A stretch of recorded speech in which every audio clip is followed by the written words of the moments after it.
It was full steam ahead on the island of Sodor. All the engines were running on time. They wanted to finish their work quickly because tonight was Halloween. The engines loved seeing the children in their Halloween costumes. And the engines loved to hear tales of ghostly engines and scary steam trains. That evening, Sir Topham Hatt came to Tidmouth Sheds. "Thomas and Emily, you must go to the smelters yard," he said. "An important delivery of iron must be collected right away." "Yes, sir," they puffed. Percy thought the smelters yard was spooky. He was worried about his friends. "Look out for ghosts," he whistled nervously. "It is Halloween." "There's no such thing as ghosts," Thomas said cheerfully.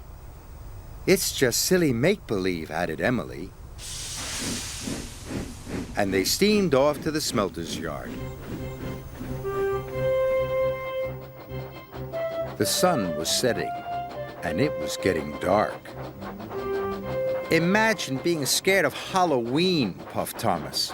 "Or the smelters yard," sniffed Emily. "Pah," added Thomas. Thomas and Emily enjoyed feeling brave.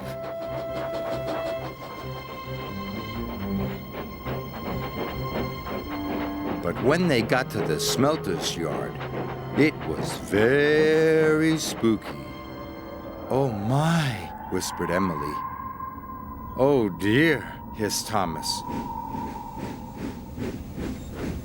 They puffed slowly through the piles of jagged steel and twisted scrap.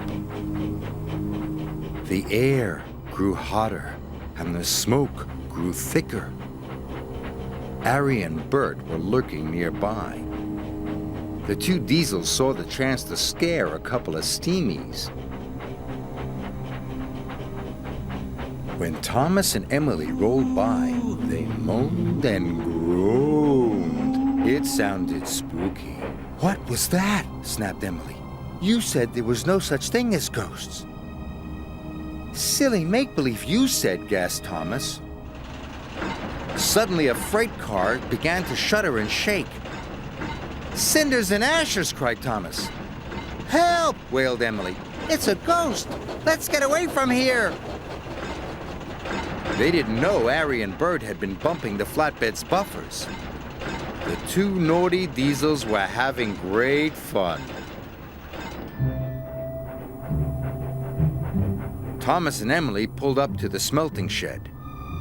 They gasped at the ghostly shadows and fizzing sparks. Their wheels felt as if they were frozen, but they had to go inside. "I hope the ghost hasn't gone in there," quaked Thomas. "Me too," quivered Emily. And they both rolled slowly into the smelting shed.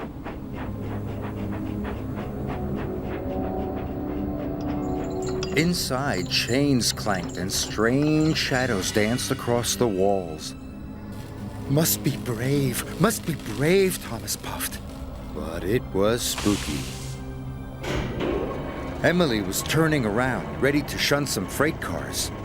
Suddenly, a great whoosh of sparks lit up the shed. "Bust my buffers!" cried Emily. Emily was scared. She didn't notice the huge white tarp. It fell, covering her from funnel to footplate. "The ghost! It's got me!" She steamed away as fast as her pistons could pump. Thomas thought Emily was the ghost, and he raced out of the smelting shed.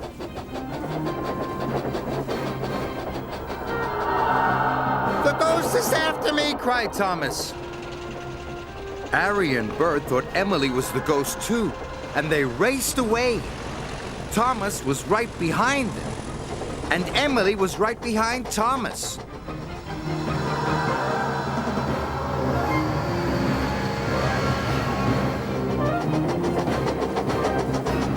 "Help!" Emily cried. "The ghost has got me!" Arry, Bert, Thomas, and Emily raced towards Tidmouth Sheds. Tidmouth Sheds was quiet and peaceful. All the engines were fast asleep. Thomas's whistle soon woke them up. "It's Thomas!" cried Percy. "Something must be wrong." Suddenly, he saw Thomas, Arry, and Bert racing into the yards. "Stop!" he cried. Arry, Bert, and Thomas applied their brakes. They stopped just in time. "The ghost is after us," whistled Thomas. Percy was scared.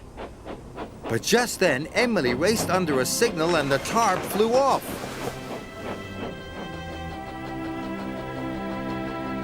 "That's no ghost," said Percy. "That's Emily." The engines didn't feel scared anymore, but they did feel foolish. Sir Topham Hatt arrived. "What is all this fuss and bother?" he boomed. "It has caused confusion and delay." "But, sir," cried Thomas, "the flatbeds were rattling." "And we heard moaning," said Emily. "And groaning," added Thomas.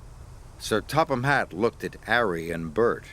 "Do you know anything about this?" he asked sternly. "It was us, sir," Bert mumbled. "For your punishment, you go back and collect the iron at once," said Sir Topham Hatt. "Yes, sir," said Arry and Bert, and they rumbled away.